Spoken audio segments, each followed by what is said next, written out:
On the following Friday morning, Pastor Jedediah Mason was at the church by 8 a.m.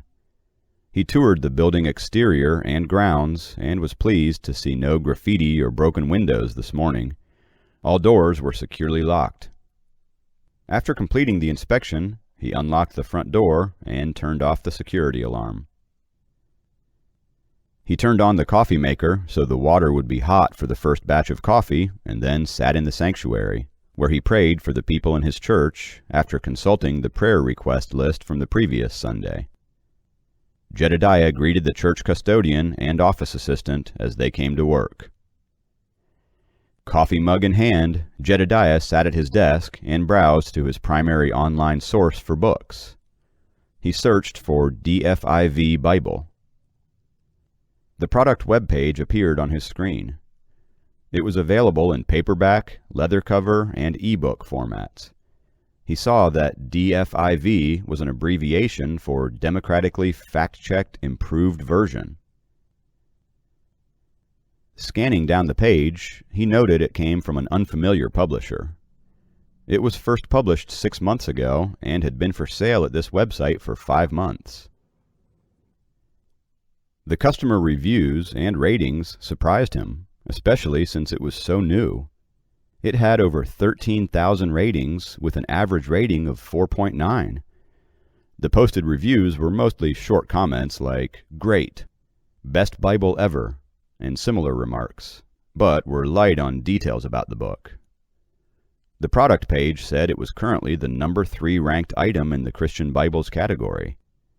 Jedediah was impressed, but could not discern what made this book so popular.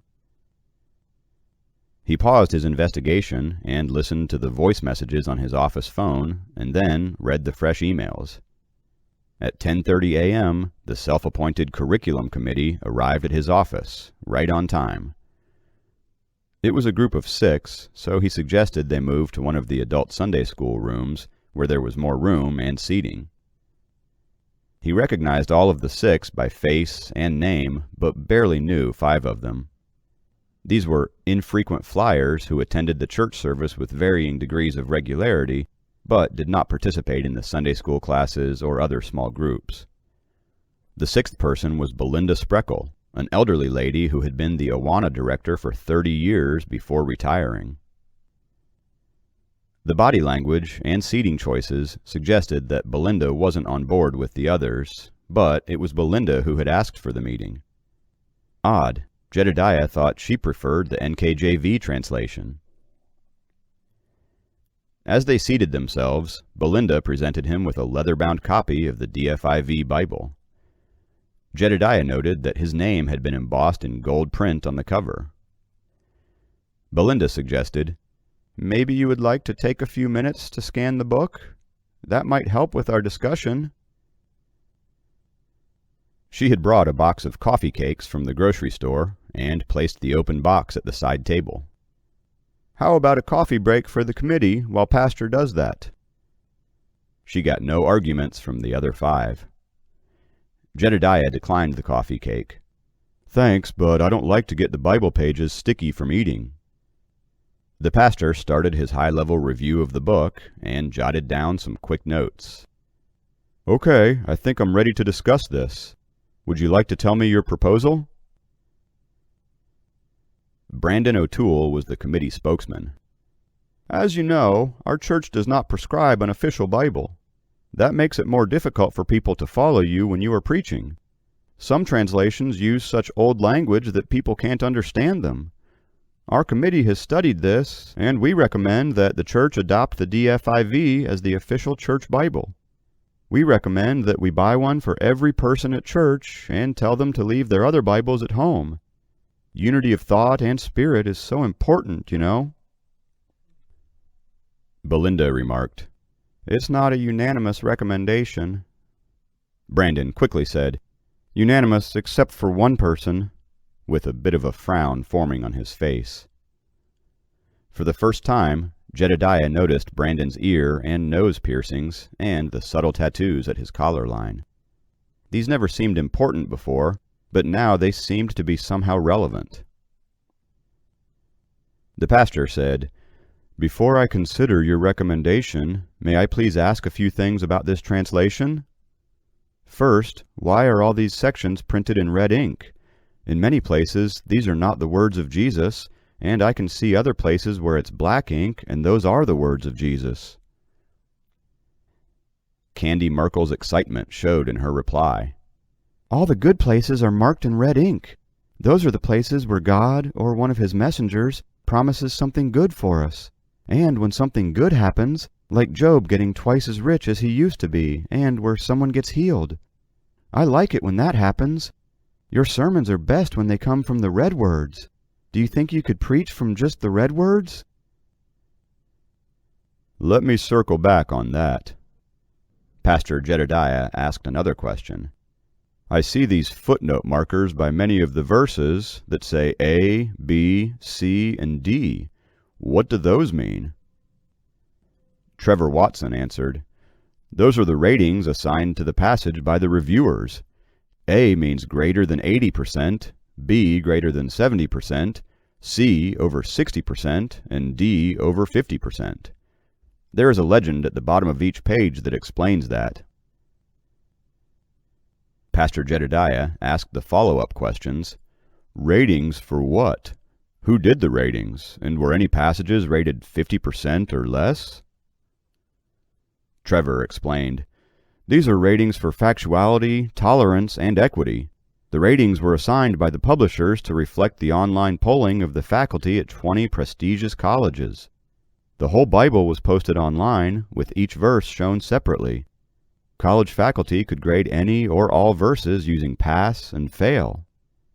If more than 80% of the faculty reviewers gave a passage a pass grade, it is rated A in the DFIV, and so on for 70%, 60%, and 50%. If a passage did not get a pass grade from more than 50% of the faculty who rated it, then the passage is excluded from the DFIV. They were doing this grading last year when I was still in college, and a professor showed me how it worked. Jedediah asked, to be clear, So, if only 20 people in the country chose to grade a particular verse, and only 9 gave it a pass grade, that verse got deleted? Yes, that's how it works, said Trevor. Jedediah continued, I guess they didn't believe the warning of Revelation 22:19 about removing things from Revelation, and, by application, the whole Bible, as he flipped to the back of the Bible. I see they took that verse out of the DFIV too. I also see that all of the verse numbers are gone in the DFIV, which probably makes it easier to delete things invisibly. Candy Merkel explained the missing verse numbers. In the preface, the editors of the DFIV explained that verse numbers are a distraction, so they took them out of the DFIV, but kept the chapter numbers in it. After all, the people who wrote those books didn't put verse numbers on the page when they wrote them. Jedediah had another question. Scanning through the book, I see a lot of unfamiliar abbreviations. He pointed them out on 2 facing pages. Like capital P, capital P, capital P, capital P, capital P, P, capital P, capital P, P, P, capital P, capital P, capital O, capital P, capital O, capital P, capital P, P, capital O, capital P, and P, capital O, P. Those seem to be the most frequent, but I see others. I can't make sense out of these abbreviations. Could anyone help me with that? Esmeralda Downing, recently hired by the County Public Library, responded to his request. Those are to indicate the use of a personal pronoun in the text. We cannot be sure what gender identity had been selected by any person in the text. The wording used by the original authors may seem definitive, but that may not be correct. So the DFIV replaces personal pronouns like he and she with capital P, personal pronoun, and they with capital P, capital P, capital P, plural personal pronoun. Similarly, possessive pronouns like his and her are replaced by P, capital P, possessive personal pronoun, and their with P, capital P, plural possessive personal pronoun. The O terms are comparable objective personal pronouns to replace him, her, them, and so on. This was easy for the DFIV editors to accomplish using modern electronic word processing. I'm still not so clear on how that works. Jedediah marked a couple passages in the DFIV with his yellow highlighter and slid the DFIV volume to Esmeralda. Would you kindly read the marked passages aloud to help me with this? Esmeralda gave it a good try, but the result was comical at best. Nobody said anything, but Belinda had a smirk on her face. Pastor Jedediah thanked them for coming and then gave his view on the DFIV. God wants us to understand His whole Word, even the parts that seem hard to us. When we take out the parts that we don't like, we end up missing something that's important. I can see that the publishers of the DFIV have chopped out all of the warnings and the references to the consequences of sin. If God warns us about something, it is foolish to ignore the warning. Instead of recognizing Him as being holy, omnipotent, omniscient, merciful, and loving, the DFIV tries to reduce Him to a super Santa Claus minus the naughty list. If we were to have an official Bible for our church, it would not be the DFIV. But there are several translations that our church considers to be trustworthy and understandable. I prefer to preach from the NIV. If you want to know more about the Bible, I invite you to attend my pastor's class on Sunday mornings at 9 a.m. or Wednesdays at 7 p.m. I use the NLT translation in that class. As they got up, Belinda asked the committee to vote again on the recommendation for the DFIV. This time, 4 voted against it. Only Brandon and Esmeralda voted in favor of it.